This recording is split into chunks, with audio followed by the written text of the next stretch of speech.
বান্দরবানের গহীনে থানচি অভিযানের তৃতীয় পর্বে আবারও আপনাদের স্বাগতম।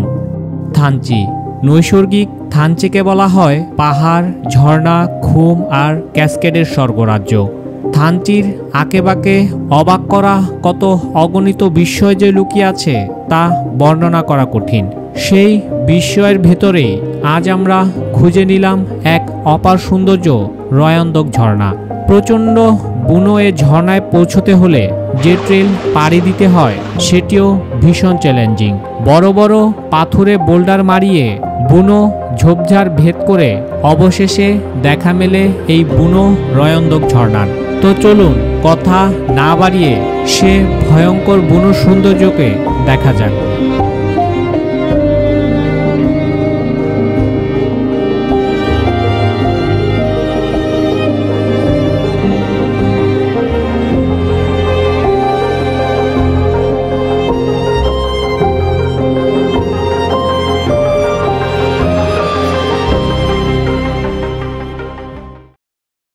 গুড মর্নিং সবাইকে। সাডংপাড়া থেকে আরেকটা শুভ সকাল আপনাদেরকে। এখন সকাল 6:30। আজকে খুব সকাল সকাল ওঠার কারণ একটাই, আমরা আজকে খুব দ্রুতই ট্রেলে বের হয়ে পড়ব। আমাদের আজকে ভালো একটা জার্নির মধ্যে দিয়ে যেতে হবে। শুভ সকাল সাউদংপাড়া থেকে সবাইকে। আমাদের আজকের রুট প্ল্যান হচ্ছে আমরা রয়ান্দক যাব, রয়ান্দক গিয়ে আমরা সেখান থেকে নাফাকুম যাব, হাতে যদি সময় থাকে আমরা সেখান থেকে রেমাক্তি চলে যাব। আর এইখানে আমরা আজকে ছিলাম, এই বাসায় আমরা 2টা রাত ছিলাম তো দিদির সাথে। তো দিদির বাসা। দিদি আপনি সবাইকে একটু নমস্কার করবো? ঠিক আছে, চলেন তাহলে। দেখেন এখন সকাল হচ্ছে প্রায় 7:30। আমরা এখনই ট্রেলের দিকে বেরিয়ে পড়বো। ঠিক আছে হিমু ভাই, চলেন। ঠিক আছে দিদি, ভালো থাকবে। হ্যাঁ হ্যাঁ, ঠিক আছে, চলেন। এখন সকাল 7:30 আর আমরা আজকে আমাদের মূল ট্রেকিং শুরু করছি। ছাউডংপাড়ায় টানা 2টি রাত কাটানোর পর আজ খুব সকাল সকালই আমরা রওনা দিলাম মূল ট্রেকিং অভিযানে। এই ছাউডংপাড়া যেমন সুন্দর, এখানকার মানুষগুলো ঠিক তেমনই অতিথিপরায়ণ, মায়াবী হাসি আর আন্তরিকতায় ভরপুর। আমাদের আজকের যাত্রা শুরু হচ্ছে এই পাড়া থেকেই। সামনের পথটা দীর্ঘ, কঠিন আর একই সাথে রোমাঞ্চকর এক অভিযাত্রায় ভরপুর। কাঁধে ভারী ব্যাগ, মনে উচ্ছ্বাস, অদেখা কিছু অনিন্দ্য সুন্দর দৃশ্যের খোঁজে আমরা এগিয়ে চলেছি। আমাদের আজকের প্রথম গন্তব্য অরণ্যের গভীরে লুকিয়ে থাকা বুনো রয়ান্দক ঝর্ণা। আমরা ওই পাড়া থেকে, সাউদংপাড়া থেকে 5 মিনিট দূরত্বে অবস্থান করছি। আরেকটা পাড়ায় চলে আসলাম, এটাকে মূলত হেডম্যান পাড়া বলে। এখানেও 5 থেকে 7টা ঘর আছে, 5 থেকে 7টা পরিবার বসবাস করে এখানে। আর এখানে মুরং আছে, মারমা আছে। ভালো আছেন?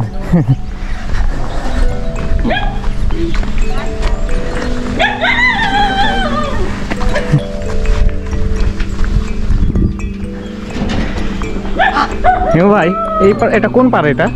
এটা হচ্ছে ভাইয়া হেডম্যান পাড়া। এটা হচ্ছে তোমার সাউদংপাড়া থেকে তারা একটু ঝগড়া হয়ে তারা আলাদা হয়ে গেছে আর কি, আলাদা হয়ে একটা পাড়া বানছে। এখানে টোটাল 9 পরিবার আছে এই মুহূর্তে। আর মারমা পরিবার হচ্ছে তোমার টোটাল 7টা পরিবার আছে।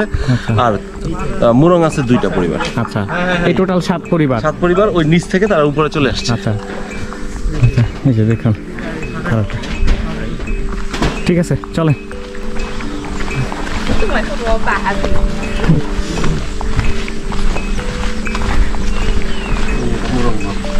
এটা মুরঙ্গর না?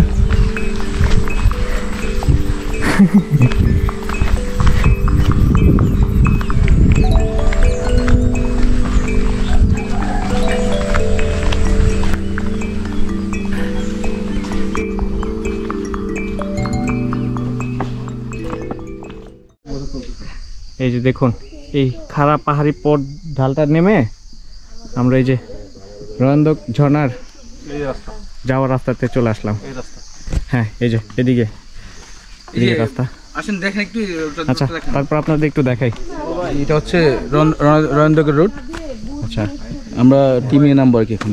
হ্যাঁ, মোটামুটি ভালো লেভেলের ওয়াইল্ড, এক্সট্রিম লেভেলের ওয়াইল্ড, একদম জংলা পরিবেশ একটা বলা চলে। যুগের উপদ্রব অনেক বেশি। হ্যাঁ,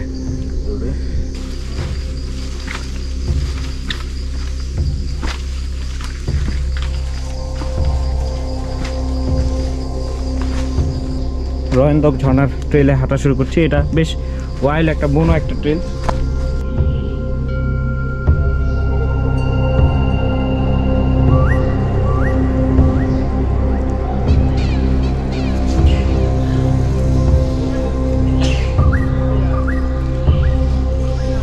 বুনো রয়েন্দক ঝর্ণার ট্রেকিং শুরু হতেই যেন আমরা হারিয়ে গেলাম গহীন জঙ্গলের অচেনা এক পরিবেশে। চারিদিকে উঁচু পাহাড় আর খাড়া ধাপের মতো ঢালু পথ, এবড়ো থেবড়ো পাথরের রাস্তার সাথে বিশাল বড় বড় বোল্ডারগুলো এই পথকে করে তুলেছে আরও কঠিন, আর আমাদের অভিযাত্রাকে দিয়েছে বাড়তি এক রোমাঞ্চ। চারিপাশের জংলা এই পাহাড়ি প্রকৃতি চেনা অচেনা গাছপালা যেন আষ্টেপুষ্টে জড়িয়ে ধরতে চাইছে। বিশাল আকারের গাছ আর ঘন বাঁশঝাড় এলোমেলোভাবে পড়ে থেকে এই পথকে করেছে আরও দুরূহ। সেই বাঁশবাগান আর ঝোপঝাড় মারিয়ে আমরা ধীরে ধীরে এগিয়ে চলেছি পাহাড়ি বুনো সৌন্দর্যের অধিকারী রয়েন্দক ঝর্ণার দিকে। ঘণ্টাখানেক কঠিন পথ পাড়ি দেওয়ার পর অবশেষে আমরা ঝিরিপথের দেখা পেলাম। পাহাড়ি ঝিরির ঠান্ডা পানি আর পাথরের সরু ধারা কিছুটা হলেও আমাদের পথ চলতে সহজ করে তুলবে। এই প্রায় 1.5 ঘন্টা ধরে এই পাহাড় নামছে উঠছে বাড়ছে, অধিকাংশ হচ্ছে নামা ট্রেল, মানে প্রচুর পরিমাণে এনার্জি লস হচ্ছে, শরীরটা আর পেরে উঠছে না এরকম লাগছে। বেশ খাড়া একটা ট্রেল এবং উঁচা একটা ট্রেল বলতে পারেন, বেশ ওয়াইল্ড একটা ট্রেল, অনেক সতেজ, অনেক ভালো লাগছে। ঝিরির পানি পায়ে লেগে অন্তরটা একদম বুঁদ হয়ে আছে, একদম শীতলতায় আচ্ছন্ন হয়ে উঠলো। দরকার ছিল, পাটা ঠান্ডা থাকলে মনে হয় যে মাথাটা একদম কুল হয়ে যায়, হাঁটার এনার্জি পাই, ট্রেকিং করার এনার্জি পাই। কি সুন্দর একটি ক্যাসকেড, অনেক সুন্দর, অনেক সুন্দর, সুবহানাল্লাহ, মাশাআল্লাহ।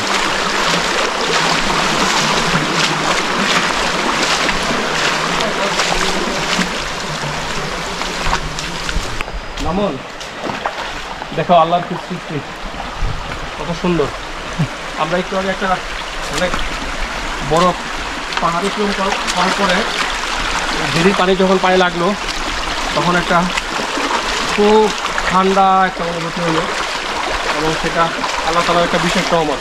সেটাই সেটাই, হ্যাঁ, এই আল্লাহ তাআলা এত সুন্দর করে জিনিসগুলো সৃষ্টি করছেন, আসলে এটা আসলে বলে বোঝানো যাবে না, এটার ব্যাখ্যা বলার মতো ব্যাখ্যা মানে এখনো সৃষ্টি হয় নাই দেলার ভাই, আমার মনে হয় সেটাই আর কি। এটা মানে প্রকৃতি যে এখনো কতটা বুনো অবস্থায় আছে এটা শুধু বান্দরবানে আসলে আপনারা বুঝতে পারবেন। এবং মনে হয় এটা সুন্দর, কিন্তু সামনে গেলে মনে হয় দেখতে পাবে আরো সুন্দর, রাইট, মানে একটার পর একটা মানে সুন্দর, প্রতি মুহূর্তে রেকর্ড ভঙ্গ করছে।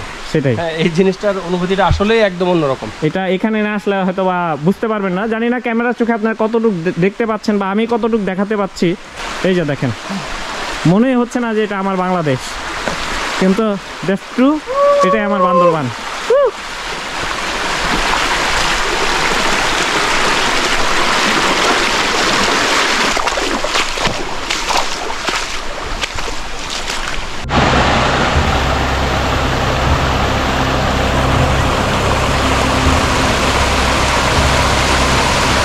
ঝিরি ধরে প্রায় ঘণ্টাখানিক এগোনোর পর চলার পথ যেন হঠাৎই থমকে দাঁড়ালো বিশাল বিশাল পাথুরে বোল্ডার।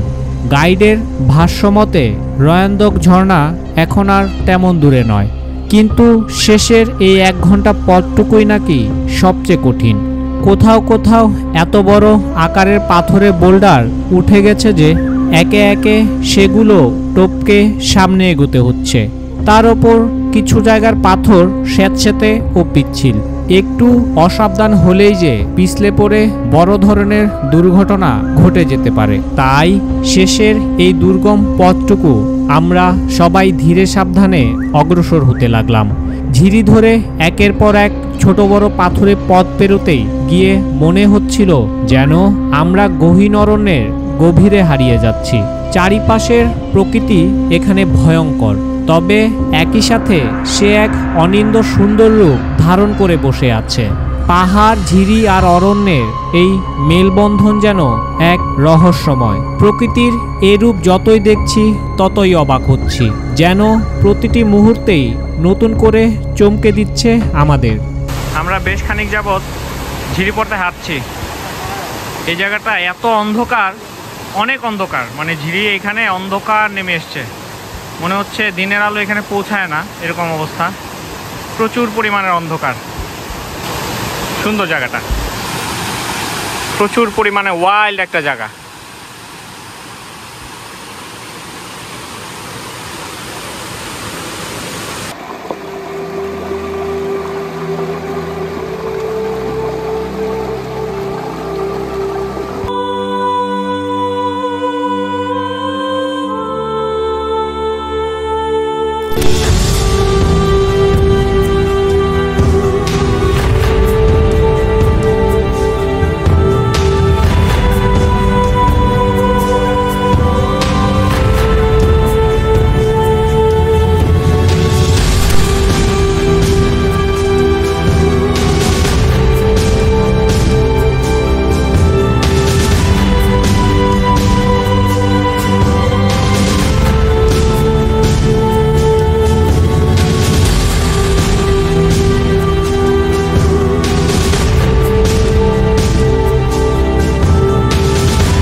বুনো রোয়ান্দক ঝর্ণার তীব্র বাধা পেরিয়ে ফেরার পথে শরীরটা যেন বেশ ক্লান্ত হয়ে পড়েছিল।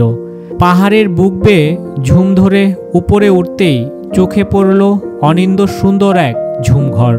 এমন সুন্দর ঝুমঘর দেখলে কি কারো মাথা ঠিক থাকে? ব্যাস আর দেরি না করেই সেখানেই হেলান দিয়ে বসে পড়লাম। চারপাশটা একবার মুগ্ধ নয়নে দেখতে লাগলাম। প্রকৃতি আসলেই কি এতটা সুন্দর হতে পারে ভাবতেই অবাক লাগছিল। সত্যি কি আমার প্রাণের বান্দরবানটা এতটাই সুন্দর, যার টানে আমি বারবার ফিরে আসি? এ দৃশ্য দেখে মনে হয় কোনো শিল্পীর ক্যানভাসে আঁকা এক নিখুঁত চিত্রকল্প। মহান সৃষ্টিকর্তা বান্দরবানকে যেন তার নিজ হাতে ঢেলে সাজিয়েছেন। এ দৃশ্য দেখে আমার এখন একটাই কথা মনে হচ্ছে, যে বান্দরবানকে দেখেনি সে যেন বাংলাদেশকেই দেখেনি। এমন সবুজে ঘেরা সুজলা সুফলা পাহাড়, নদী আর অরণ্যের মেলবন্ধন কোথায় বা আর পাওয়া যাবে? আহা বান্দরবান! আচ্ছা, এখন দুপুর 2টা বেজে গেছে। আমরা ঝর্ণা দেখে এসে এখন আমরা সামনের দিকে এগিয়ে চলবো। এই জায়গাটায় একটু রেস্ট নিলাম প্রায় ঘন্টাখানেকের মতো। চলেন যাওয়া যাক সামনের দিকে।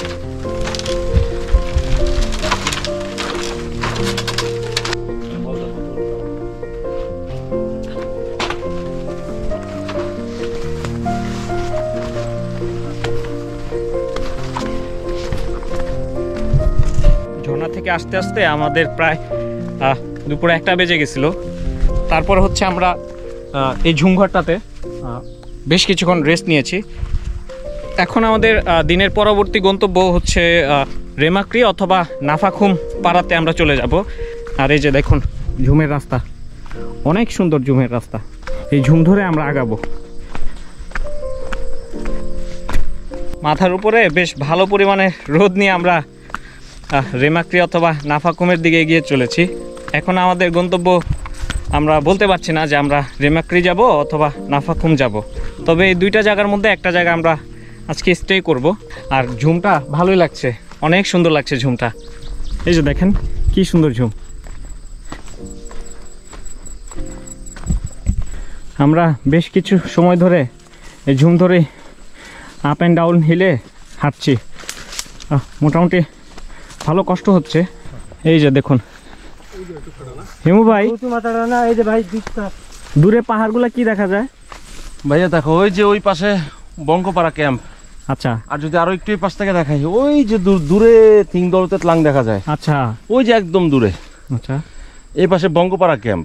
আর এই যে এটা হচ্ছে সাকা হাফংয়ের চূড়া, এই যেটা। আর এটা আসলে এটা সাদরা হাফং, ওই যে মাঝখানেরটা তবা হাফং, এটা এটা ওই যে ওচাটা। আচ্ছা আচ্ছা ওচাটা, হ্যাঁ। আর ওই যে দূরের কর্নারে লাস্ট একটা দেখা যায় না, হ্যাঁ হ্যাঁ একটু মাথা ওইটা বের হাজরা করো। হাফং। আচ্ছা আর এখানে যোগী জোতলাঙের পিকও দেখা যায় এই জায়গাতে, ওই দেখা যে যাচ্ছে ওই না। পাশটাতে না, হ্যাঁ এই পাশটাতে। যাক, আমরা ঝুম ধরে হাঁটছিলাম আর এরকম দেখেন কতগুলা মদক রেঞ্জের পাহাড়গুলো আমাদের সামনে একদম ভেসে উঠলো, মানে ভিজিবল হলো।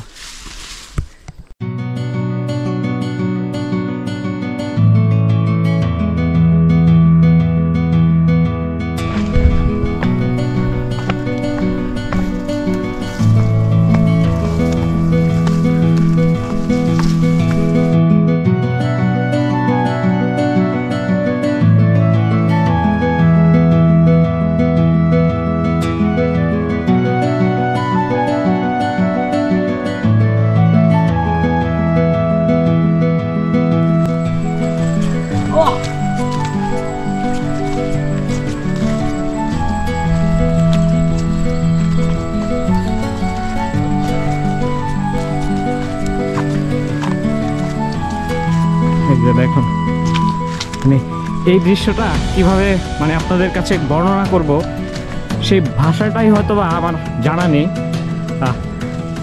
অন্যরকম সৌন্দর্য, আসলে এগুলো এক্সপ্লেন করা যাবে না, মানে আপনাদের মাঝে কিভাবে এটা এক্সপ্লোর করব বা এক্সপ্লেন করব সেটাই হয়তো বা সৃষ্টি হয় নাই। আল্লাহর সৃষ্টি এতটা সুন্দর। আর যে দেখুন মদক রেঞ্জের পাহাড়গুলো একদম ভিজিবল হচ্ছে, চারিপাশে ঝুম আর ঝুম ঘর, এভাবেই চলছি।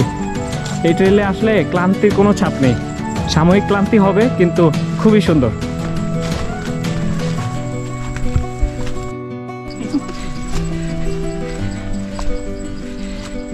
এই যে বেশি বড় না, এটা কোনো রকম একটু ছোট একটা যোগ। আর যোগের যে ভয় আমরা এক সময় পাইতাম, পাহাড়ে যারা যোগ ভয় পাবেন আসবেন, ওদেরকে এমনি হাতটা জাস্ট 10 মিনিটের জন্য হাতটা আবার দিয়ে দিবেন, আর হাতের মধ্যে এভাবে যোগ ধরাই দিব, 10 মিনিট চিল্লাবেন, কোনো লাভ নাই, আস্তে করে যোগের ভয় কেটে যাবে। আমরা প্রায় ঘন্টাখানেক যাবত এই ট্রেল ধরে হাঁটছি, পাহাড়ে আপ অ্যান্ড ডাউন হিলে এভাবেই চলতে হচ্ছে। রোদ থাকা একটু কষ্ট হয়ে যাচ্ছে আমাদের, যেহেতু এখানে এই ট্রেলটাতে ঝিরির তেমন ইয়ে নাই, সোর্স নাই, পানির সোর্স নাই, যার কারণে একটু ডিহাইড্রেট হয়ে যাচ্ছে আমরা। যাই হোক, এই যে দেখেন, আর এই যে মদক রেঞ্জের চূড়োগুলো আমাদের সামনে মানে ধীরে ধীরে ভিজিবল হচ্ছে, যতই সামনে যাচ্ছে মনে হচ্ছে আরও বড় হয়ে আসছে পাহাড়গুলো। এই যে দেখুন সম্পূর্ণ মদক রেঞ্জ।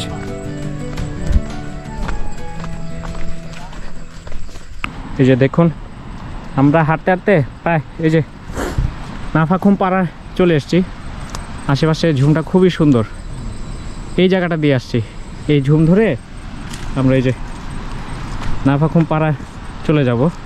ওই ঝুম ঘরটা পার হওয়ার পর থেকে পাহাড়টা একদম এই অ্যাঙ্গেলে হচ্ছে খাড়া উঠে গেছে, আবার একদম 90 ডিগ্রি অ্যাঙ্গেলে নেমে গেছে, এরকম অবস্থা। এইভাবেই প্রায় 2.5 ঘন্টা হাঁটলাম। এখন কয়টা বাজে দেখেন, এখন হচ্ছে 3:50, তার মানে আমরা ওইখান থেকে প্রায় 2 ঘন্টা হেঁটে ফেলছি। খুব সম্ভবত আমরা হয়তো বা আজকে থাকতে পারি নাফাখুম পাড়ায়। এখন গিয়ে আমাদের প্রথম কাজ হবে ওই যে দেখতে পাচ্ছেন নাফাখুম জলপ্রপাত, সেখানে হচ্ছে একদম শরীরটাকে চাঙ্গা করে নিব একদম। চলেন আগে পাড়ায় যাওয়া যাক। এই যে পাড়াটা দেখা যাচ্ছে, ওই ঘরটাতে থাকবো। চলেন, এপাশে আরো কয়েকটা ঘর আছে, পাড়াটা ছিমছাম গোছানো একটা পাড়া।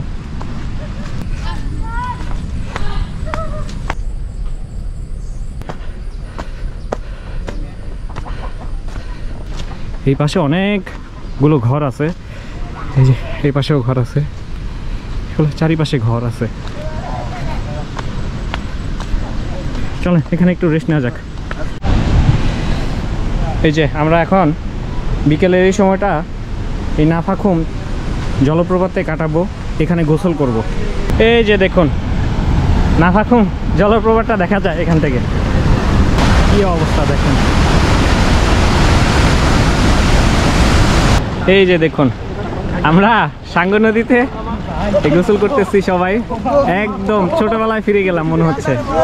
আর এটা হচ্ছে সেই নাফাকুম জলপ্রপাত ঠিক সামনে, আর এই পাশটা হচ্ছে আমরা সবাই মিলে গোসল করতেছি, সবাই যে যার মতো একদম মনে খুশিতে একদম ছোটবেলায় ফিরে যাচ্ছে মনে হচ্ছে। ভাই কেমন লাগতেছে বলেন? ভালো। আমি আর ওয়াসিম মানে প্রতিযোগিতা করুম, ওয়াসিম দুইবার দিবার না একবার ডুব একেবারে। তপ্ত রোদে ট্রেকিং করার পর একটু ঠান্ডা পানির ছোঁয়া মানে মানে তবে অবশ্যই সাবধানতা অবলম্বন করে এখানে গোসল করতে হবে। রাইট, যেহেতু সাঙ্গু নদী একটা স্রোতের ব্যাপার স্যাপার আছে। এই যে দেখুন নাফাকুম জলপ্রপাত দেখছি, আর এই যে নুডলস খাবো। এই পাশে হচ্ছে একজন গোসল করছে হিমু ভাই, আর ঠিক এই যে দেখুন নাফাকুম পাড়া। যাই হোক বিকালে এই সময়টা এনজয় করা যাক। অসীমকে বিশেষ ধন্যবাদ এবং কৃতজ্ঞ। অশেষ ধন্যবাদ ওয়াসিমকে, হ্যাঁ সেটাই। কষ্ট করে আমাদের জন্য আচ্ছা, আসলে এরকম টুর্নামেন্ট পাওয়া সত্যি ভাগ্যের ব্যাপার, রাইট। যাই হোক আমরা বিকেলের এই সময়টা এত সুন্দরভাবে উপভোগ করছি, মানে মানে এক কথায় অনবদ্য ভাই, মানে এই ফিল আপনারা ঢাকায় বসে পাবেন না।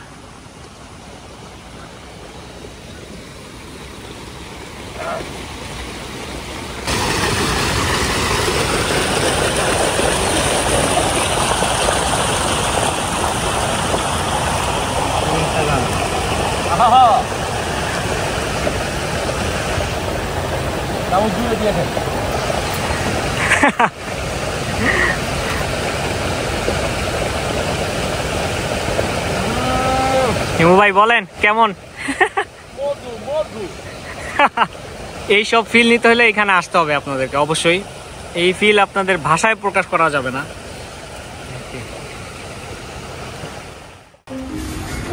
এই যে দেখুন আমরা নাফাকুম পাড়ায় স্যামন দাদার ঘরে উঠেছি। দাদার ঘরটা মোটামুটি ভালোই বড়, আর এখানে দেখেন ওনার ভালোই কম্বল বা বালিশের ব্যবস্থা আছে এই পাড়াতে, বিশেষ করে এই রুমে। আর এখানে ওনাদের একটা বড় বিশাল বড় একটা বারান্দা আছে, এখান থেকে আবার খুব সুন্দর নাফাকুম জলপ্রপাতটাও দেখা যায়। আর এই যে আমাদের গ্রুপের সবাই লুডো খেলায় ব্যস্ত, আর এখান থেকে নাফাকুম খুব সুন্দরভাবে দেখা যাচ্ছে। আমরা আওয়াজ শুনতে পাচ্ছি, যদিও এখন দেখাতে পাচ্ছি না আপনাদের। ঠিক এই যে এখানে হচ্ছে জলপ্রপাতটা, আমরা এখান থেকে সাউন্ড শুনতে পাচ্ছি, আপনারা আই থিঙ্ক আপনারাও শুনতে পাচ্ছেন।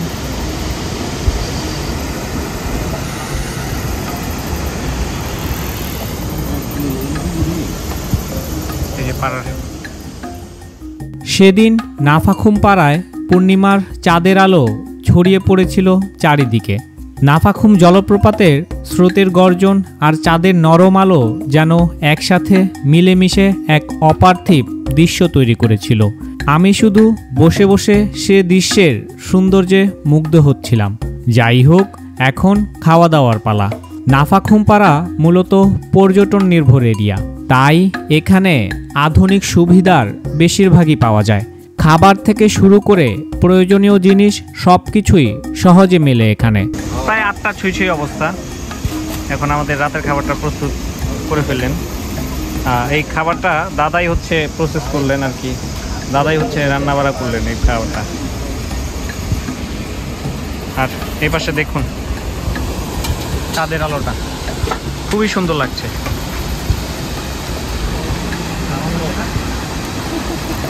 আর এই যে রাতের খাবার খাচ্ছে। আজকে রাতের খাবার হচ্ছে ডিম, আলু ভর্তা আর ডাল। এই যে দেখুন বেশ ঘন ডাল। ওকে, আর এই যে ওয়াসিম আমার সাথে খাচ্ছে। ওয়াসিম কেমন বলো তো? রাতের খাবার আসলে অনেক মজা, তাহলে কম্বিনেশনটা অনেক আলু ভর্তা, ডাল, ডিম অনেক। আর এই পাশে যে ঝুমের ভাত আছে দেখেন। ঠিক আছে, চলেন রাতের খাওয়া দাওয়া শেষ করে নেওয়া যাক। আজকে আমরা খুব দ্রুতই ঘুমিয়ে পড়বো, কারণ কাল খুব ভোরে অর্থাৎ একদম আলো ফোটার আগে আমরা এই পাড়াটা ত্যাগ করব কিছু বিধিনিষেধের কারণে।